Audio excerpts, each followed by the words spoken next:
Le Premier ministre Julien Korebekale s'est rendu au siège de la commission de lutte contre l'enrichissement illicite. L'exemple venant du haut de la pyramide de commandement, le chef du gouvernement a donc procédé à la déclaration de ses biens comme le prévoit la loi gabonaise. Le point avec Cabrel Guilain-Limami et Bertin Osaga. Le Premier ministre, chef du gouvernement à la Commission nationale de lutte contre la corruption et l'enrichissement illicite. Julien Korebekale a fait le déplacement pour se prêter au rituel de la déclaration de ses biens comme le prévoit la dite commission. Un acte normal, une obligation légale. La loi fait obligation à tout dépositaire de l'autorité de l'État de faire à l'entrée en fonction une déclaration de biens.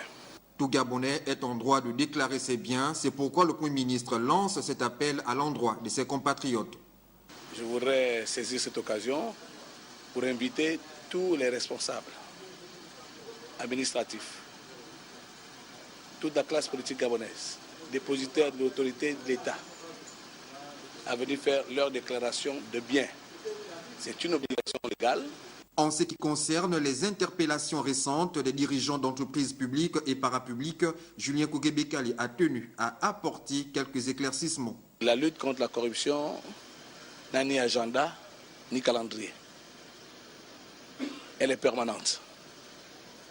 Et elle frappe à tout moment comme la mort. Tout directeur général de l'administration centrale, directeur des structures publiques ou parapubliques, peut être entendu dès qu'il y a un soupçon de malversation ou de mauvaise gouvernance de la structure dont il est responsable.